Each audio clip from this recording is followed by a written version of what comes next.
Irmãos, bom dia, graça e paz, tudo bem com vocês? Amém. Olha só, conversando com os responsáveis pela escola dominical, a gente chegou no acordo seguinte: a gente percebeu que algumas pessoas ficaram um pouco inibidas, né, de ler versículos e participar por causa que a gente estava levando o microfone. E aí, como é gravado e fica no YouTube, alguns tem um pouquinho de vergonha. Então, vamos fazer assim: na leitura dos versículos, eu não vou mais passar o microfone. Aí depois o Christian vai editar esse espaço que fica em branco, né? Ele vai tirando. E também nos comentários, se você quiser participar, também não vai levar o microfone. Então, daí você vai poder participar bem tranquilo, sabendo que você não vai aparecer na internet, vai ficar tudo bem. Se alguém falar alguma coisa errada aqui, quem vai sofrer as consequências sou eu. Mas então tá. Muito bem, a gente está estudando então a Confissão de Fé de Westminster. E nós estamos estudando então o capítulo de número 13.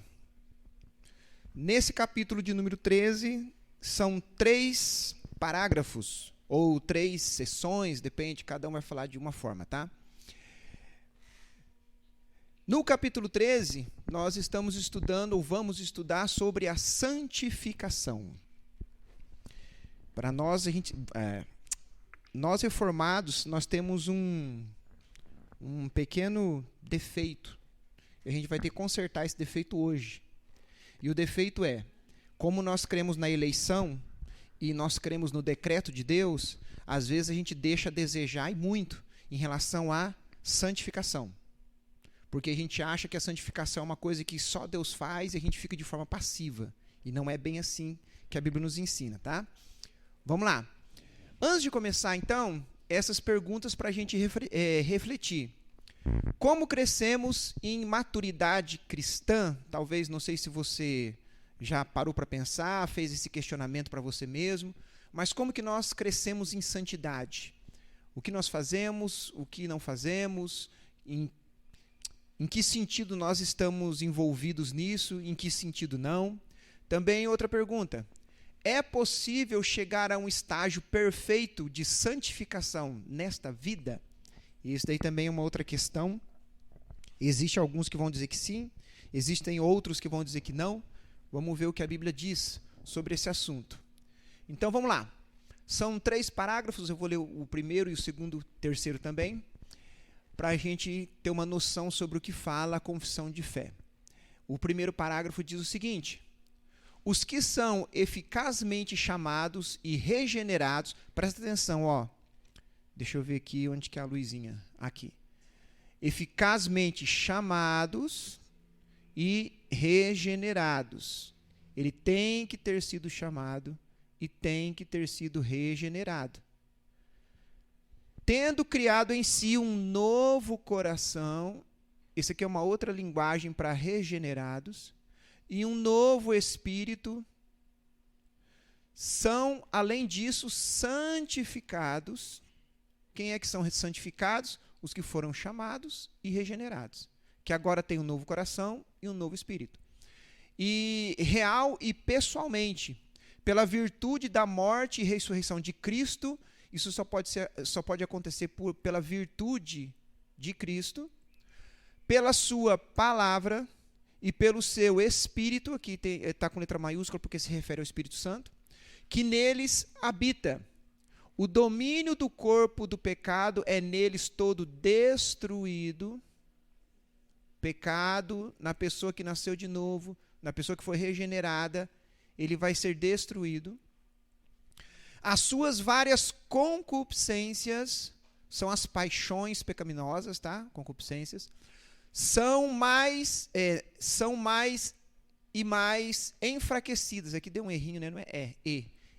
Enfraquecidas e mortificadas. E eles são mais e mais vivificados e fortalecidos em todas as graças salvadoras, para a prática da verdadeira santidade, sem a qual ninguém verá a Deus. Parágrafo 2. Esta santificação é no homem todo, envolve todo o homem. A gente vai ver depois, homem aqui traduza por ser humano, tá? Homem e mulher. Porém, imperfeita nessa vida. Olha só, que já está dando a dica, né? Nessa vida que ela não é perfeita ou completa.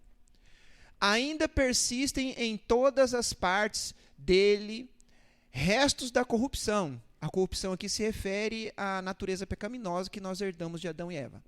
E daí nasce uma guerra contínua e irreconciliável da carne lutando contra o espírito e o espírito lutando contra a carne.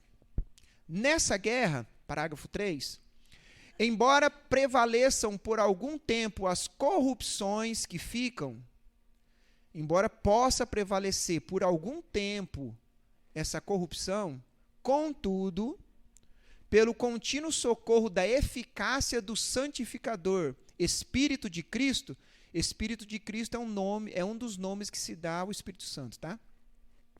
A parte regenerada do homem novo vence. Olha só, todo aquele que foi chamado e todo aquele que foi regenerado, ele vai vencer o pecado. Se ele não vence o pecado, é uma prova de que ele não foi regenerado. E assim os santos crescem em graça, aperfeiçoando a santidade no temor de Deus. É espinhoso, mas é verdade. Nós vamos ver aqui algumas coisinhas. Antes disso, vamos ver a definição sobre o que é santificação. Segundo Gruden, ele vai dizer o seguinte: santificação é a obra progressiva de Deus e do homem. Olha só que interessante. Olha como ele define. É uma obra progressiva, quer dizer que não é algo que você recebe de uma vez, de Deus e do homem. Olha aqui os dois trabalhando juntos, cooperando. Que nos torna mais e mais livres do pecado e iguais a Cristo. Grava aí. Ela é progressiva e é algo que tanto Deus quanto o homem tem participação nela. Lembra que a gente estudou sobre a justificação? Na justificação não é progressivo. É de uma vez, você é declarado justo, pronto. E é algo que você não trabalha para isso, você é passivo. Deus faz toda a obra. Santificação é diferente de justificação. Os reformados, a Igreja Católica coloca os dois juntos, santificação e justificação. É por isso que eles creem que o homem também, além de ser salvo pela graça, ele tem que fazer obras para adquirir essa salvação. A linha reformada vai dizer que não. Por quê? Porque ele faz uma separação entre santificação é uma coisa e a justificação é outra coisa. A gente separa. Santificação não tem a ver com salvação. Justificação e regeneração, sim. A regeneração e a justificação recebe de uma vez. Justificação, você é declarado justo, você não tem mais culpa diante de Deus. Então você não vai ser condenado. Regeneração é um ato interior. Justificação é um ato exterior. E regeneração é um ato interior. Você recebe vida espiritual. Por causa da regeneração, agora você vai ter capacidade de buscar a santificação. Vamos ver o que Berkhoff vai dizer. Ela, a santificação, consiste fundamental e primeiramente de uma operação divina, é Deus que começa a trabalhar, na alma, pela qual sua disposição nascida na regeneração, a regeneração faz com que você tenha vida espiritual. Então agora você está disposto a buscar a santificação. Você recebeu vida espiritual. Ela é fortalecida e os seus santos exercícios são aumentados. É essencialmente uma obra de Deus. Deus é que vai atuar na gente.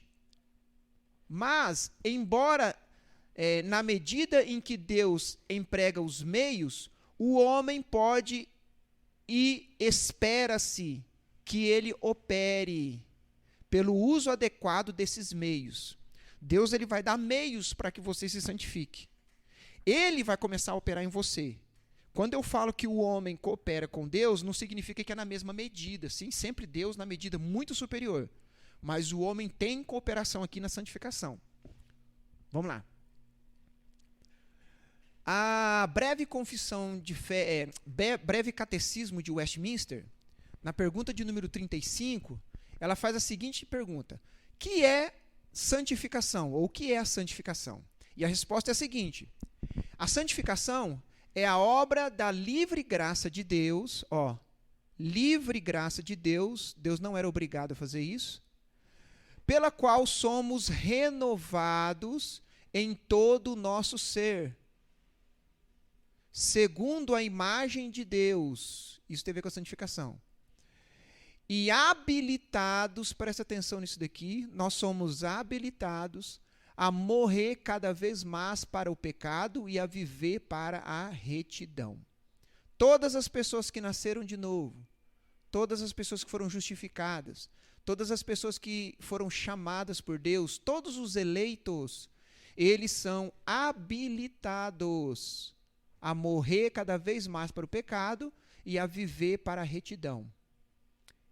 Por isso que eu sempre digo, irmãos, a Bíblia não fala que pelo fruto os conhecereis. Eu sei que o contexto aí tem a ver com os falsos profetas, ou os falsos mestres, mas ela pode ser aplicada também nesse sentido de você reconhecer se aquela pessoa realmente ela nasceu de novo ou não. Toda pessoa que nasceu de novo, ele vai crescer em santificação. Existem graus, porque como tem a cooperação do homem, alguns vão atingir um grau de santificação mais elevado e outros não tão elevados, mas todos vão se santificar. Uma pessoa que nasceu de novo, ela não vai continuar da mesma forma que ela era antes de nascer de novo. Se ela continuar, é um indício muito forte de que ela não nasceu de novo. Porque imagina, é uma questão de lógica. Você não tinha o Espírito Santo. Agora você se converteu, Deus te chamou pela sua graça, e agora você nasceu de novo, é uma nova criatura e o Espírito Santo habita em você. Você era morto para as coisas de Deus, não se importava com isso. Na realidade, você odiava isso. Agora você ama, porque Deus transformou o teu coração, te regenerou. Então o próprio Espírito Santo que habita em você, ele vai te impulsionar a você se santificar. O que seria santificar? Existem duas formas de santificação, a gente vai ver depois, mas ele vai te impulsionar isso. Então você vai se santificar. Lógico que, dependendo da pessoa, dependendo de como a pessoa se dá a Deus, em graus diferentes, mas você vai se santificar. Isso é certo. Se você não se santificar e continuar do mesmo jeito que era antes, a gente pode ficar com dúvidas sérias sobre se você realmente se converteu ou não. Olha só o que John Wesley ele vai dizer. A conversão, isso aqui é interessante, ela tira o cristão do mundo. Conversão aqui, coloque a justificação e a regeneração. Ela tira o cristão do mundo. Agora, a santificação, ela tira o mundo do cristão. Ela tira o pecado do cristão, o mundanismo. Então vamos lá. Qual é então a explicação teológica? Primeiro, quem é o autor da santificação? A santificação é obra do Deus Trino, mas atribuída particularmente ao Espírito Santo. A primeira epístola de Pedro, o capítulo 1 e o versículo 2. A gente vai ver um monte de versículo, tá, irmão? Já deixa a sua Bíblia aí afiada. Quando vocês for vir para a escola dominical, afia a Bíblia em casa. A gente não faz isso com a faca quando vai fazer a comida? Afia bem, porque senão você vai gastar energia à toa. A pessoa, quando pega uma faca que está cega, né? Você tenta cortar e não consegue, só estraga a comida e gasta energia e passa raiva. Boa é aquela faca que você só deixa ela cair em cima da carne e ela corta, né? Eu já trabalhei uma vez num frigorífico, a faca era tão afiada que dava até medo de pegar nela. Alguém encontrou? 1 Pedro capítulo 1, versículo 2, pode ler.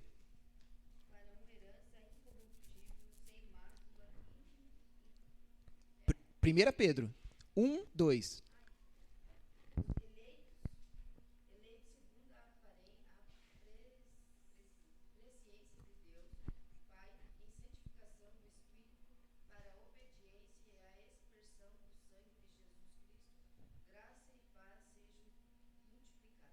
Olha só, Pedro ele está cumprimentando, né? É U, esse costume nosso de trocar U pelo U. Agora, olha só, o que ele fala aí aos eleitos, o quê?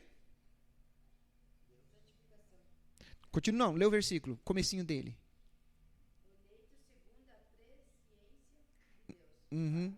Continua. Uhum.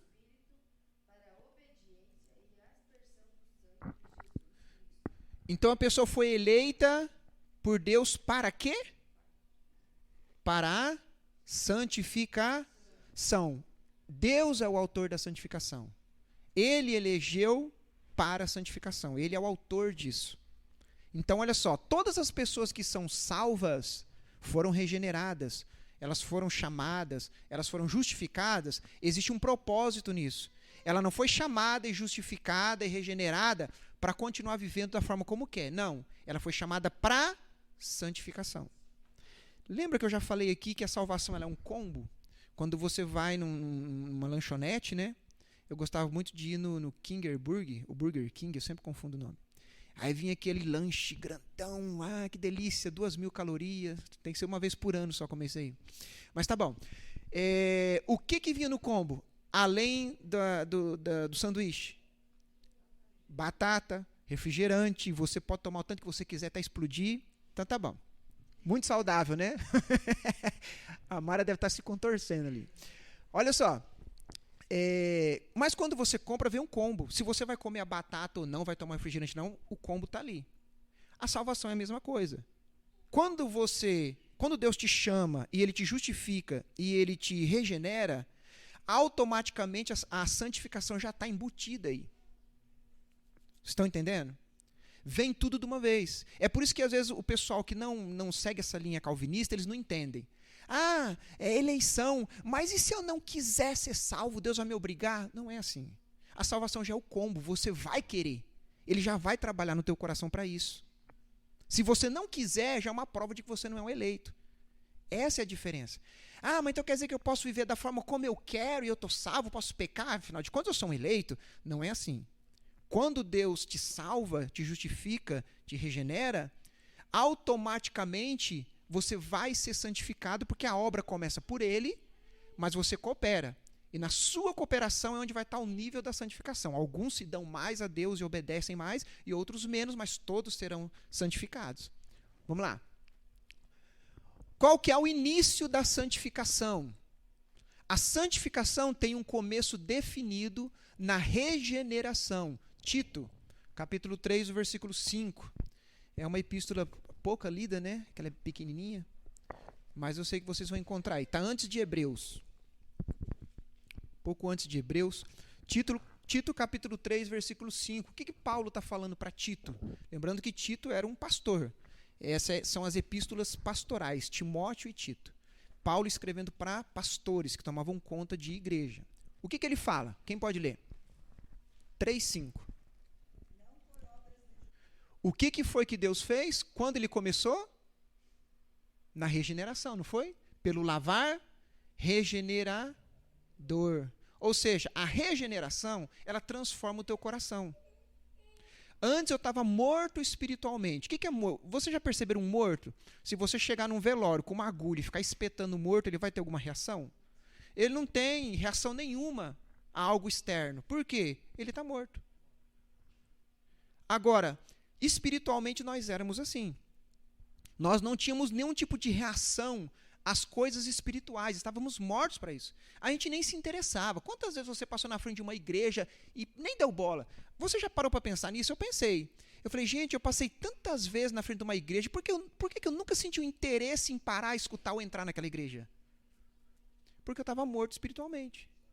Quando Deus me regenerou, aí sim eu recebi vida espiritual e comecei a me interessar e amar a palavra de Deus. A partir desse momento começa a santificação.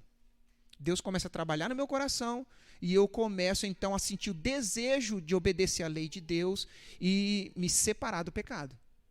Também, quando que é o início da santificação? A mudança moral inicial é o primeiro estágio na santificação. A primeira coisa que acontece quando você se converte, você tem uma mudança moral. O que isso significa? Que antes, as coisas que você achavam que não tinha problema nenhum e estava tudo bem, agora o Espírito Santo vai fazer com que você sinta que tem alguma coisa errada aí. Você vai começar a querer se santificar, a se apartar das coisas imorais. Vamos lá. 1 Coríntios capítulo 6, versículo 11. O que diz? Pode ler. Tira 2 ou 1 aí para ver quem lê primeiro. Tá, Paulo está falando o quê? Ele está mostrando como que eles eram antes da conversão e como que eles ficaram depois da conversão. Nesse versículo, Paulo está atribuindo a Deus a santificação. Ele está demonstrando a parte de Deus. Vocês fostes, ou seja, vocês foram. É uma ação que Deus está fazendo. Vocês foram santificados. E no final do versículo vai dizer por quem? Qual foi o agente da santificação? O Espírito Santo. Então, pessoal, olha só. Quando a gente se converte, moralmente falando, a gente passa por uma mudança.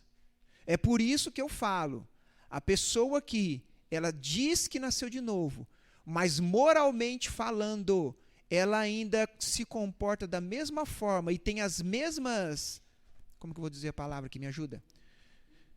Não só de atitudes, não é só isso, é algo interno que eu quero falar, fugiu a palavra.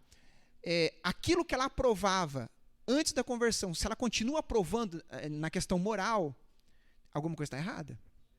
Se antes ela achava que não tinha problema nenhum com atitudes imorais e hoje ela continua achando que não tem problema nenhum, alguma coisa está errada. Não vou dizer que ela vai conseguir se livrar de uma hora para outra dos pecados, mas significa que pelo menos ela sabe e ela vai tentar lutar contra esse pecado. Porque ela sabe que moralmente isso não está bem, está errado, o Espírito Santo vai acusar na mente dela, na consciência dela de que não está bem. Então ela vai tentar evitar isso. Então isso já faz parte da santificação. Vamos ver então a questão da cooperação na santificação. Primeiro, é o papel de Deus na santificação. Qual que é o papel de Deus? Filipenses capítulo 2, versículo 13. Depois a gente vai ver o papel do homem.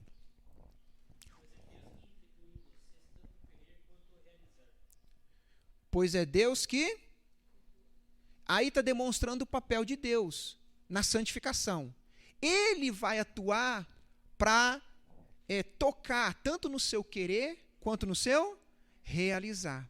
Está vendo aí por que a pessoa, quando ela se converte, ou quando ela é alcançada pela graça de Deus, ela vai se santificar?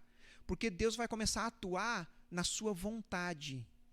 A sua vontade vai ser atingida. O Espírito Santo, ele consegue atuar nas suas afeições. Aí está a diferença.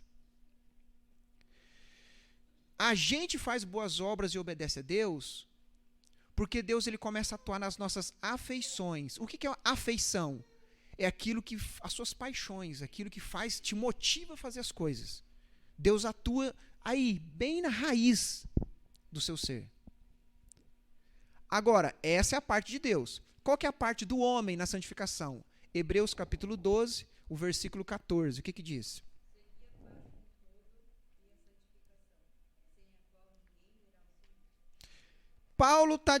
Eu falo Paulo, mas na realidade ninguém sabe quem escreveu Hebreus, mas alguns acreditam que foi Paulo. O escritor de Hebreus, ele está colocando a responsabilidade da santificação nesse versículo em cima de quem? Ele está falando com a pessoa. Como é que é ler de novo o versículo?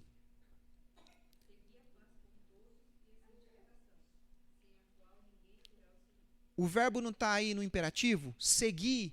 Quem? Ele está exortando a pessoa. Siga a paz com todos. É uma ordem. Siga. Então nós vemos que a santificação aí também, o homem tem papel nela. Tanto Deus quanto o homem tem papel na santificação. Lógico que o agir de Deus é muito mais elevado do que o agir do homem. Mas o homem tem papel na santificação. E isso daí a gente tem que evitar porque é um problema sério. Eu já vi na internet, a gente vê muito isso. Algumas pessoas atribuem, algumas pessoas que seguem o calvinismo, essa linha teológica, ou outros que acusam o calvinismo, diz que não, vocês tratam o ser humano como se fosse um robozinho. Vocês são passivos em tudo, Deus faz tudo. Não é assim na santificação. Nós temos parte na santificação. É por isso que a santificação em algumas pessoas, atinge um nível mais elevado, em outras menos elevado. Por quê? Porque tem o agir do homem também. Mas ele sempre vai se santificar. Lembrando que a santificação não tem a ver com a salvação. Salvação é regeneração e justificação. Vamos lá. Olha só o que Gruden vai dizer sobre essa questão do ser humano ter participação na santificação. Não estamos dizendo que temos papéis iguais na santificação. Está falando entre Deus e o homem. Ou que ambos operam do mesmo modo. Mas estamos dizendo simplesmente que cooperamos com Deus de forma apropriada à nossa posição de filhos de Deus. Não estamos dizendo que temos papéis iguais. O agir de Deus é muito mais profundo e intenso na santificação do que o do homem. Mas nós temos uma resposta ao agir de Deus no nosso coração. É por isso que a gente nunca pode esquecer o seguinte, irmãos. A linha reformada não elimina a vontade do homem. Quando você se converteu, que a graça de Deus te alcançou, Deus te elegeu, certo? Mas você quis Deus. Deus agiu no seu coração e você quis. Não foi que você... não, eu não quero saber de Deus e Deus te forçou, te obrigou a você ser cristão. Não, você quis. Ele agiu no seu querer. Com a santificação é a mesma coisa. Deus age no seu querer. Você vai querer se santificar. Mas qual que é o nível dessa santificação? Aí entra a parte do homem, da mulher. Olha também o que diz o Berkhof. Berkhof ele é um teólogo presbiteriano, então a gente pode ler ele vendo a cara da presbiteriana. Olha só o que diz. Não significa que o homem é um agente independente de ação. Nós não agimos independente de Deus. Não significa isso na santificação. Como se fizesse em parte a obra de Deus e em parte a obra do homem. Não existe essa separação. Deus faz a parte dele, eu faço a minha. Não é bem assim. Embora os dois estejam envolvidos, cooperando na santificação. Mas apenas que Deus efetua essa obra, em parte pela instrumentalidade do homem, como ser racional. Você decide muitas coisas. Requerendo dele devota e inteligente cooperação com o Espírito. Aqui, Espírito, letra maiúscula, Espírito Santo. O que significa isso? O agir na santificação entre Deus e o homem é algo que não é um independente do outro. Está intercalado. Os dois agem em conjunto, mas os dois agem. Deus numa intensidade muito maior, lógico. Mas os dois vão agir aí, na santificação. Vamos lá. A santificação afeta a totalidade da pessoa. Então, irmãos, vocês já ouviram aquela piadinha? A pessoa fala bem assim, o dia que ele está bem nervoso, quer brigar, né? Eu me converti, mas minha mão não. Não, irmão. Negócio é negócio, religião é religião. Como se nos negócios eu posso fazer o que eu quero, ser corrupto e qualquer coisa assim, mas na igreja eu sou santo. Não. Ela envolve tudo da sua vida, a santificação. Vamos ver aí. Primeiro, envolve o corpo e a alma. 2 Coríntios, o capítulo 7, o versículo 1. O que diz? Paulo jogando a responsabilidade em cima do homem. Ele está falando com o homem, com o ser humano. Nos purifiquemos do quê? Corpo e alma. O que é importante a gente aprender isso daqui? Primeiro,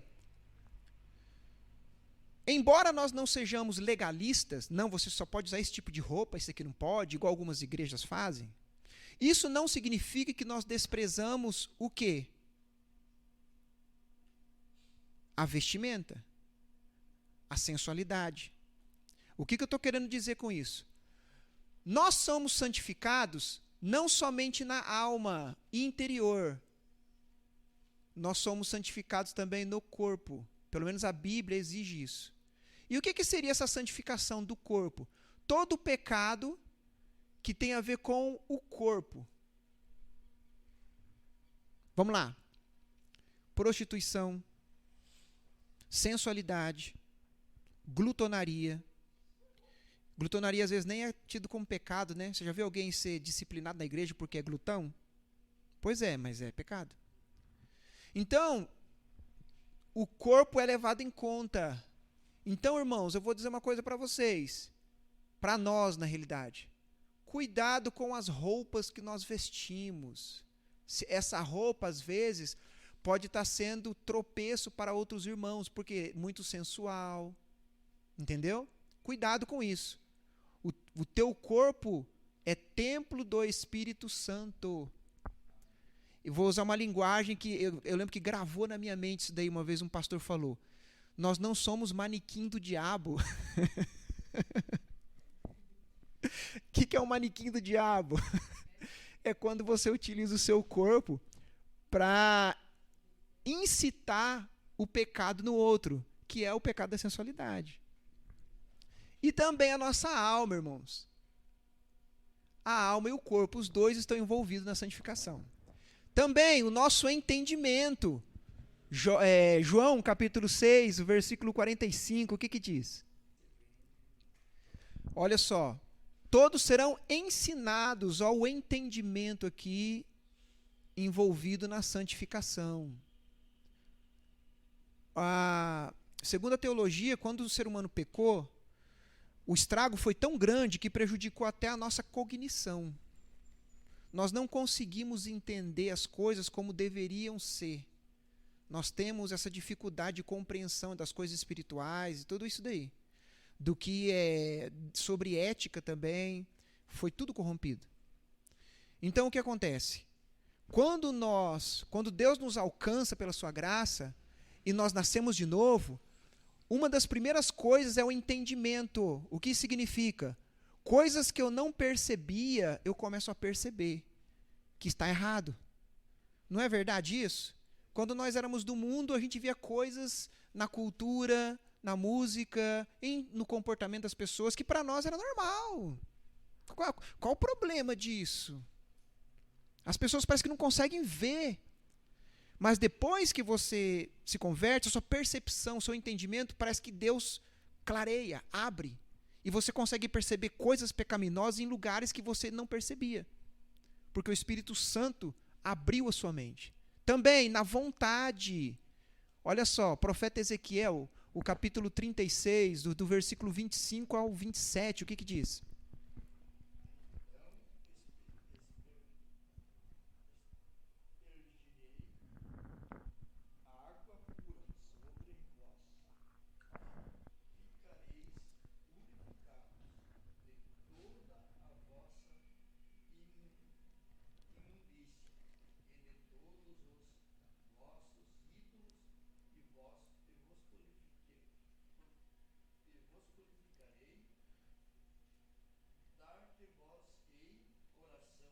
Ó, eu vou dar para vocês um coração novo, isso tem a ver com vontade, tá? Continua.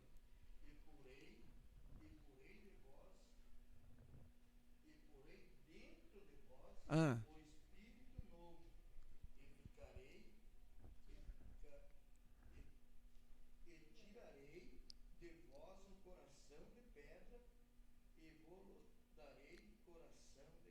Olha só. Olha o que Deus faz na conversão, e aí entra a santificação. Deus, ele age na sua vontade.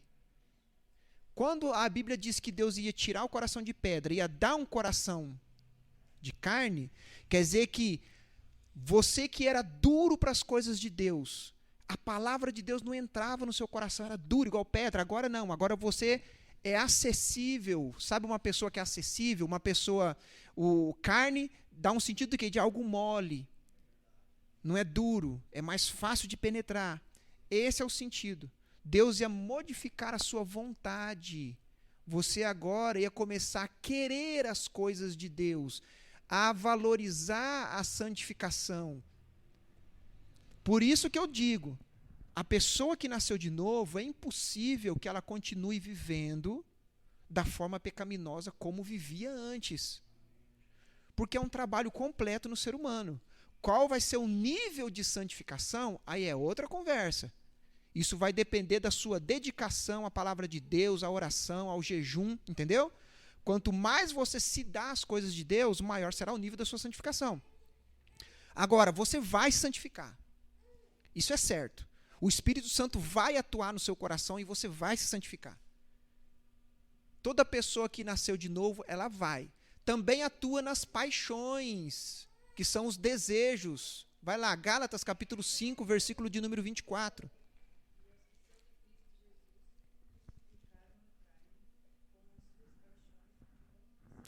Os que são de Cristo Jesus crucificaram, quer dizer, mataram a sua carne. Carne aí é a natureza pecaminosa.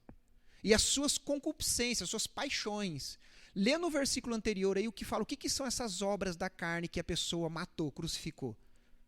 Acho que no versículo 20 tá.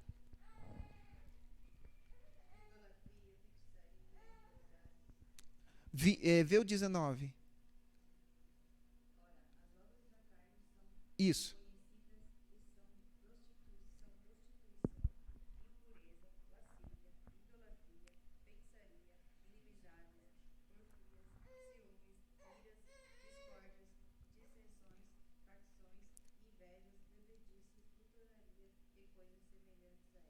Continua lendo.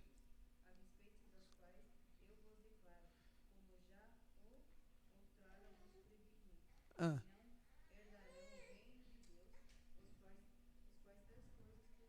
Isso.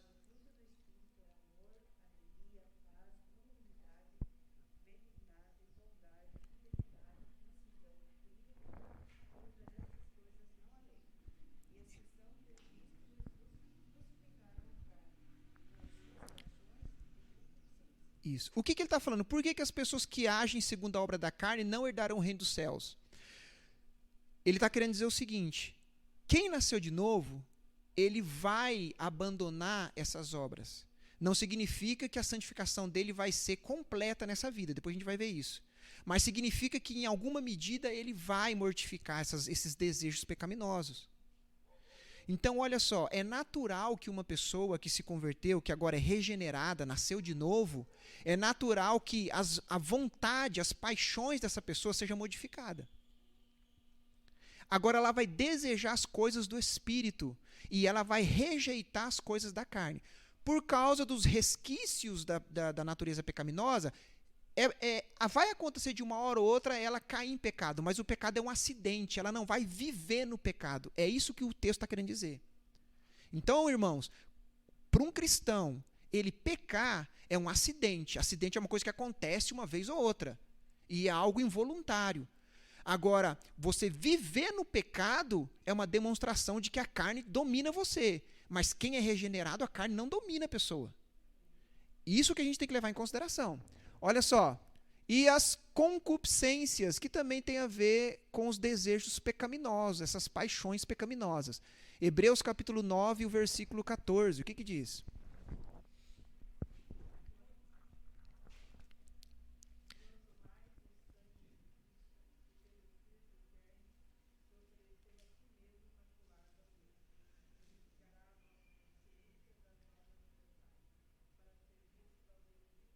Purificará o quê?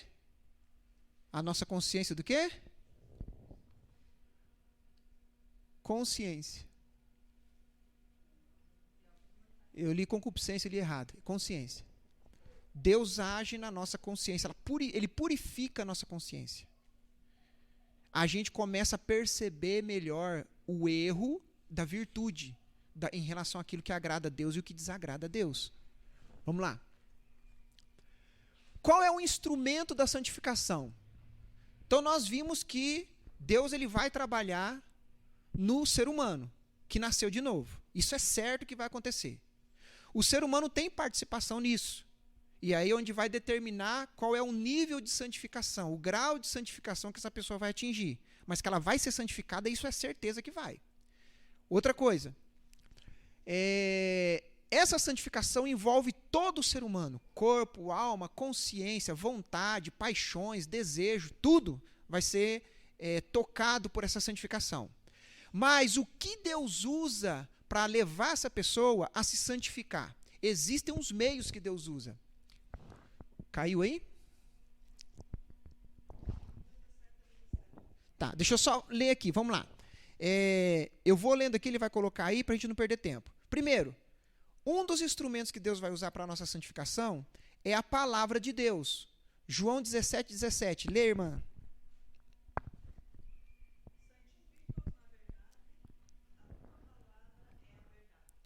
Olha só, Jesus está falando que santifica-os na verdade. A tua palavra, a palavra de Deus é a verdade. Então a palavra de Deus é uma das coisas que Deus usa para nos santificar. Por isso que eu sempre reitero, irmãos, leitura bíblica devocional é algo que a gente tem que fazer todos os dias. Quanto mais a sua mente estiver cheia da palavra de Deus, mais o Espírito Santo vai trabalhar na sua consciência e você irá buscar mais santificação. Por isso que não é bom a gente ficar muito tempo sem ter contato com a palavra de Deus. A palavra de Deus não é algo para a gente ler somente aqui na igreja, num culto, uma vez na semana. Isso daqui, o culto público, é onde as famílias cristãs se reúnem para adorar a Deus. Não é, irmãos, o normal diário nosso. É diferente. O normal diário é o quê? Todos os dias eu me alimento da palavra de Deus. Para pensar. Eu tenho que me alimentar todos os dias para o meu corpo físico, para eu ter saúde, não é assim? Para ser uma pessoa saudável, eu tenho que me alimentar. E quanto melhor for a minha alimentação, mais balanceada e saudável, melhor será a minha saúde. A mesma coisa na vida espiritual. Eu tenho que me alimentar todos os dias, para que espiritualmente eu seja saudável. E quanto melhor for mais balanceado for essa alimentação, ou seja, eu não leio na Bíblia só os versículos que eu gosto, eu leio tudo, todas as passagens da Bíblia, melhor será a minha saúde espiritual. Amém? Também, outro meio que Deus usa é a oração. Filipenses, capítulo 4. Uma para trás. Aí. Filipenses, capítulo 4, versículo 6. Eu consigo passar por aqui? Tá. O que fala? Filipenses 4:6, sobre a oração.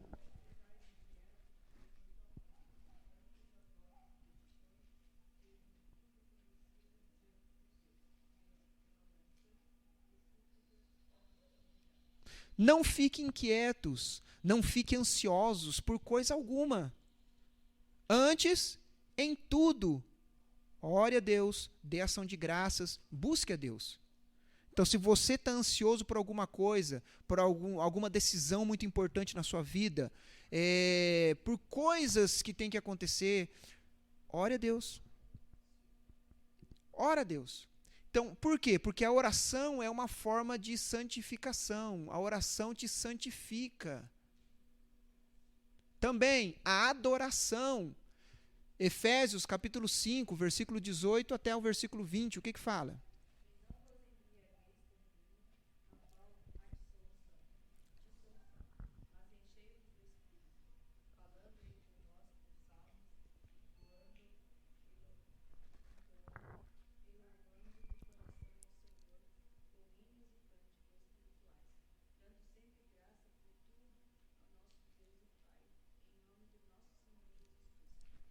Então, olha a comparação que Paulo faz aí.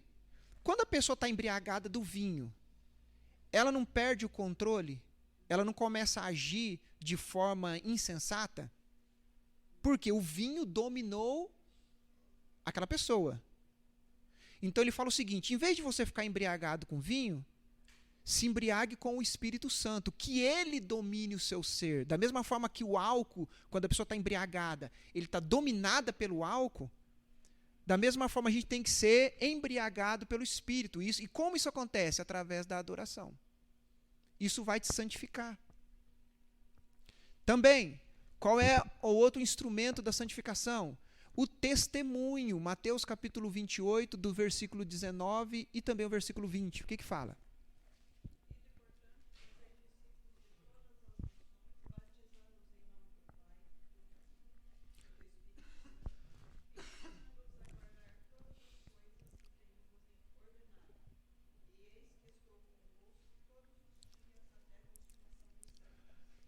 É muito usado esses 2 versículos aqui para se referir à grande comissão, de você ir evangelizar e aquela coisa toda, certo?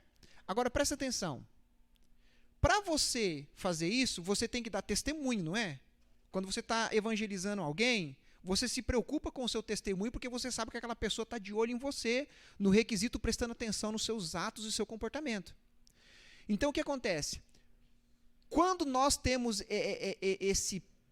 essa atitude evangelística, nós nos preocupamos com o nosso testemunho.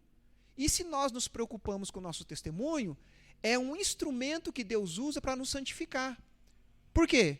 Se você sabe que tem pessoas que estão de olho em você, prestando atenção em você, que você está evangelizando, você se preocupa em tentar errar menos. E fazendo isso, você vigia, você se auto-vigia, para você não cair em pecado. Então, na realidade, o fato das pessoas de fora prestarem atenção em você e ficar te observando é um instrumento que Deus usa para a gente tentar não pecar. Olha como que a misericórdia de Deus é grande, né?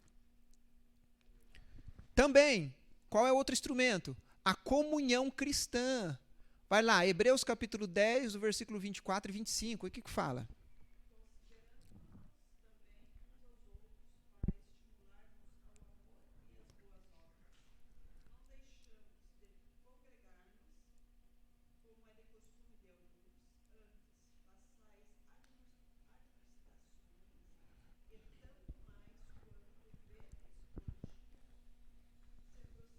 Isso. Olha só, olha que interessante esse versículo.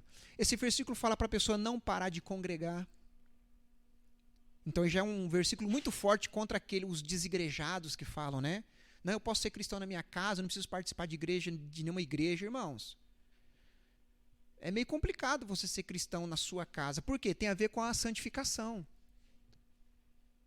Porque quando você está em casa e você sabe que não tem que prestar contas com ninguém, a gente relaxa. Vamos ser bem sinceros.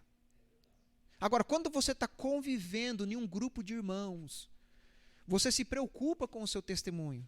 E outra coisa, aí fala também de uns aos outros se exortarem em amor e tal e tal. O que significa isso? Não existe nada melhor, e Deus é tão bom, em ter criado a igreja. Igreja é algo que estava no plano de Deus. Não é uma instituição puramente humana, não é isso. Por quê? Quando você está envolvido com outras pessoas, você ajuda essa pessoa te ajuda. A gente tem que reconhecer que nós somos falhos e precisamos um dos outros. Quer ver um exemplo? É tão importante a questão da comunhão, de você ter amizades na igreja, amizades fortes. Por que eu falo isso? Às vezes, nós temos muito mais amizades com as pessoas de fora que não são cristãs do que com os irmãos da igreja. Irmãos, vamos ser bem sinceros. Que tipo de conselho ou de comportamento você espera de uma pessoa que não é cristã, não é evangélica?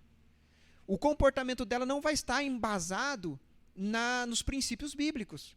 O conselho que essa pessoa vai te dar, ainda que pela misericórdia de Deus ela possa te dar um conselho bom, mas no geral, o conselho que essa pessoa vai te dar, às vezes, vai contra os princípios bíblicos.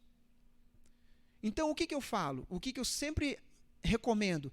Tenha amizades na igreja, mas amizades fortes, aquela pessoa de confiança que você pode chegar e desabafar de um problema teu, pedir para a pessoa orar por você. Claro que você não vai fazer isso com um fofoqueiro, né? Mas o que eu quero dizer é o seguinte: escolha pessoas que você tenha confiança na igreja e tenha amizades íntimas com essa pessoa. Pessoa que você sabe que você pode confiar. De preferência, alguém que você considere que espiritualmente é mais maduro que você. Que você sabe que essa pessoa vai poder te dar bons conselhos.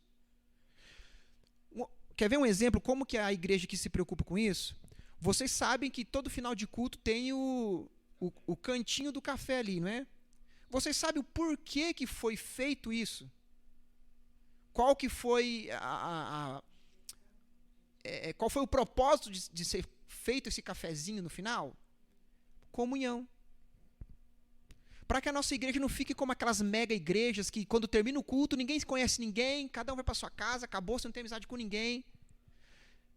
Você vai, não é nem tanto pela comida, Você está conversando com as pessoas, ele conta da vida dele, você conta da sua vida. Isso traz laços.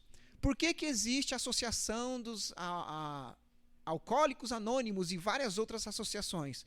Por quê? Porque o ser humano percebeu que quando Deus nos criou, ele nos criou com a seguinte constituição: você precisa dos outros. A nossa cultura atual enfatiza muito o quê? Você ser independente, você ser desligado dos outros. Como que fala isso daí? Não é independente, tem outro nome que fala. Individualismo. Hoje é prezado muito essa questão do individualismo, mas biblicamente nunca foi. Biblicamente nós fomos criados para depender um dos outros. Deus nos criou nessa constituição. Por que nós casamos? Por que nós gostamos de estar junto com as pessoas?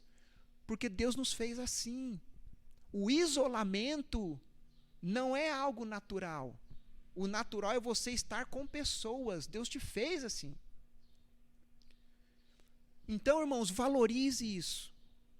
Parece que não, mas o simples fato de você ter boas amizades na igreja, isso te ajuda espiritualmente e muito.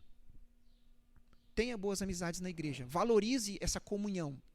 Também, a autodisciplina ou domínio próprio. Já foi lido, a irmã leu, depois que ela leu sobre as obras da carne e o fruto do Espírito. Uma das facetas do fruto é o quê? Domínio próprio. O que isso significa? O Espírito, lembra que isso é fruto do Espírito, ele que dá a você. Mas não significa que você não possa exercitar. O domínio próprio é um deles. Você tem condições de dominar. Você está entendendo? É diferente do ímpio, que ele não tem condições, ele é escravo do pecado. Você não é mais escravo do pecado. Você tem resquícios da natureza pecaminosa em você, e por causa disso pode ser que você caia em algum pecado uma hora ou outra. Mas não é normal que você viva em pecado. Por quê? Porque agora, pela graça de Deus e pela atuação do Espírito Santo na tua vida, que mora em você, você tem plenas condições de vencer o pecado. Isso é o domínio próprio. Vamos lá. Não está passando. Passou? Tá. Características da santificação. É um processo longo e jamais alcança a completude nesta vida. Você nunca vai atingir o auge da santificação perfeita nessa vida, por causa dos resquícios da natureza pecaminosa. Vamos lá, 1 João capítulo 1, versículo 8. Lá no finalzinho da Bíblia.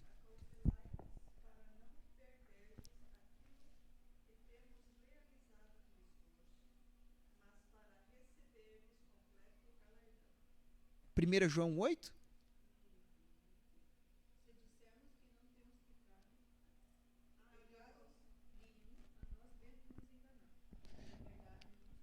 O que foi que João falou? Se dissermos que não temos pecado, a nós mesmos nos enganamos. Ou seja, você nunca vai atingir nessa vida um estágio de santificação onde que você vai ser perfeito.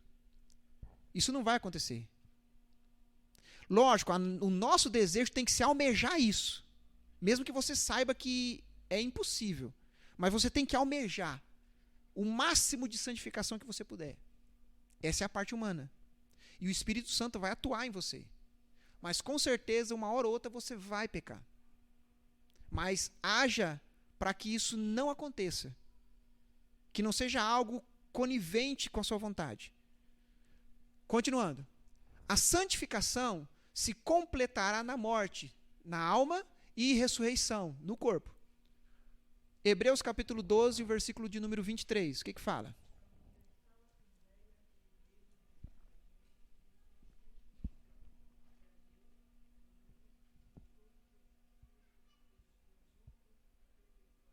O espírito dos justos aperfeiçoado. Se você ler anteriormente aí o contexto, o escritor de Hebreus ele está falando dos heróis da fé da antiguidade. E todos eles já morreram. E como que o escritor de Hebreus se refere a eles?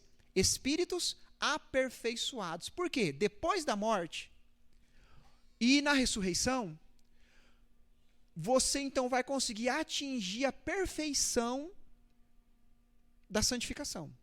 Por quê? Porque você morrendo, todo o resquício da natureza pecaminosa foi por terra. E você ressuscitando com um corpo glorificado, você não tem mais resquício desse corpo pecaminoso, que é o corpo de Adão. Então você agora está totalmente separado do pecado. É por isso que lá no céu não vai ter a mínima possibilidade de alguém pecar. Por quê? Nós vamos ser totalmente separados do pecado. Aí a gente vai ser o que a gente deveria ser, realmente, totalmente puro e santo. Olha só como que, mais ou menos em um gráfico, como seria a conversão. Nós éramos lá embaixo, ó, escravos do pecado, não cristão. O número 1 ali se refere à conversão. Então você subiu. Tudo isso tem a ver com a santificação, certo? A nossa vida aqui na Terra, ela tá vendo que elas são de altos e baixos? Só que ela é altos e baixos sempre no sentido ascendente, sempre subindo. Não é altos e baixos descendo. Você vai ter altos e baixos na sua caminhada espiritual, mas sempre, cada vez, amadurecendo mais e conseguindo maior santificação. Isso é o natural de uma pessoa que se converteu. Não significa que você não vai pecar nunca, mas significa que sempre é subindo. E na morte, depois que você morrer, aí sim você vai chegar à santidade perfeita. Então, irmãos, olha só. Isso daqui é o normal. Um dia você vai estar um pouquinho mais espiritual, você dá um deslize, mas depois você vai cada vez amadurecendo mais e até ser imagem e semelhança de Cristo. Próximo. Então, olha o que nós vimos. Conclusão. Nós somos somente os eleitos são chamados e santificados. Também, a santificação parte da regeneração. Somente quem foi regenerado vai conseguir se santificar. Também, a santificação é obra da graça para aperfeiçoamento dos santos e não para a purificação salvadora. A salvação tem a ver com o quê? Justificação, eleição, justificação, regeneração. Isso é salvação. Agora, a santificação é algo que não tem a ver com a salvação, mas sim com o distanciar-se do pecado, a ser a cada dia mais imagem e semelhança de Cristo. Próximo. Pode pular. Tem mais um. Não foi? Tá rebelde aí? Tem aí. Santificação é do homem integral. Deus vai te santificar em todas as áreas da sua vida, todas. Não tem esse pensamento secular e pensamento religioso. Quem criou isso aí foi a Igreja Católica Romana, entre o sagrado e o secular. Se toda a criação é de Deus, não importa em que área da criação esteja atuando, é algo espiritual, é algo que está envolvido no reino de Deus. Então, se eu estou trabalhando, eu tenho que trabalhar como se eu estivesse fazendo para Deus. Você está entendendo? Não é só quando eu estou fazendo na igreja que eu estou fazendo algo espiritual que agrada a Deus. Um juiz, quando ele vai julgar casos, ele está fazendo a vontade de Deus, ele está exercendo a justiça aqui na terra. Então, toda profissão é algo que tem a ver com o reino de Deus. O Espírito garante a vitória final na guerra contra o pecado. O Espírito maiúsculo, o Espírito Santo, tá? Sempre na santificação, nós vamos em sentido ascendente. Nós vamos vencer. O Espírito aperfeiçoa o crente para melhor servir a Deus. Ele vai te aperfeiçoar. Isso é certo, irmãos. Se uma pessoa que diz que se converteu, ela continua nos mesmos pecados sem parar, tem aquela vida de pecado, o pecado não é um acidente que acontece uma hora ou outra e foi uma coisa que não foi planejada, veio. Se ele está vivendo no pecado, alguma coisa está errada. Nós podemos ter sérias dúvidas se essa pessoa realmente nasceu de novo, foi regenerada.